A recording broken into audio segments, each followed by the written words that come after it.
Look at Jakarta. Millions wake up every day in dense, low-income neighborhoods, while a completely different economic reality towers right above them in glass skyscrapers.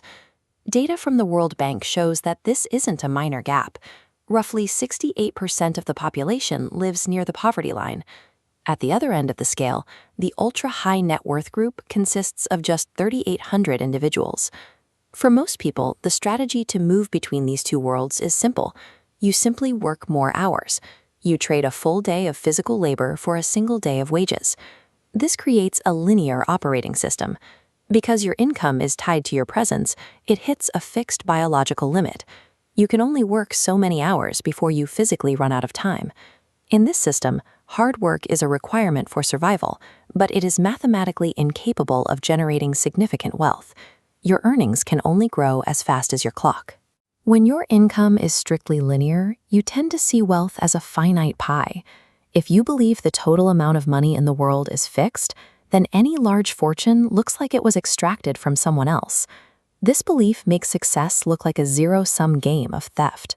It leads to a cycle where people blame external forces for their lack of a slice, rather than looking for ways to bake more pies. High earners move past this by viewing wealth as an expandable energy.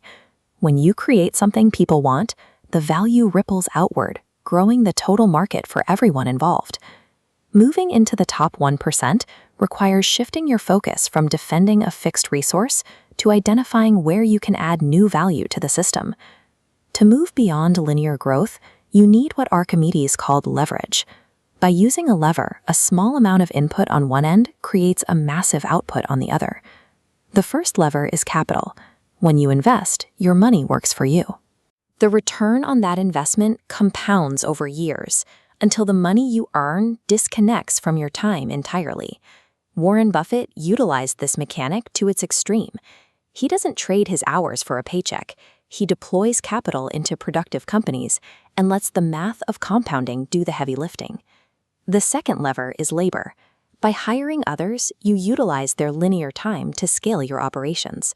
This allows a business to produce results that would be physically impossible for one person to achieve alone. Real wealth begins when you stop being the motor and start being the architect of the system. Modern technology has introduced even more powerful multipliers, like intellectual property. This is the ability to create a product once and sell it 1,000,000 times.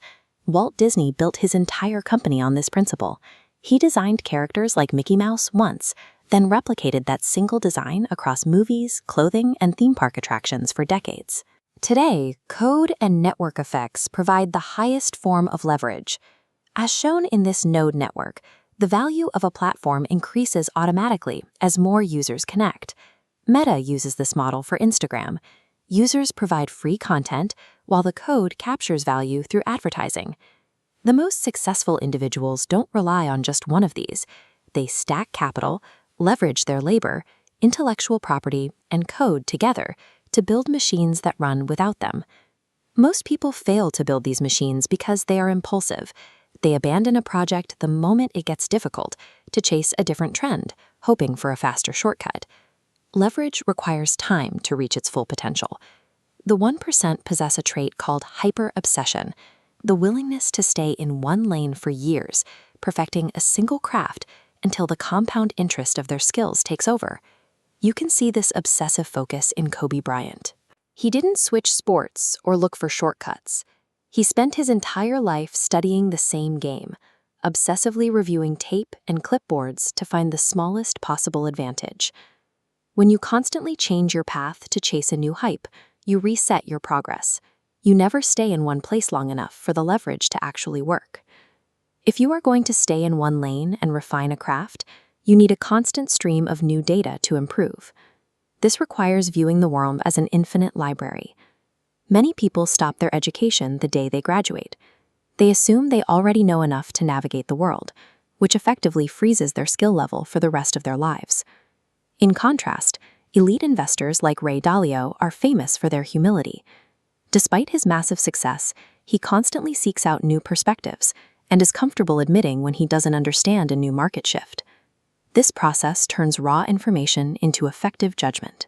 Scattered data points connect to form an understanding of systems, exiting as a core of refined wisdom. This solid geometric core acts as a fulcrum, allowing you to decide exactly which levers to pull. You don't need a massive inheritance to start. You can begin applying leverage today by investing a small percentage of your income or spending an hour learning a new technical skill. The mechanics of wealth are available to anyone, but they remain locked until you decide to stop trading your hours and start building the systems that replace them.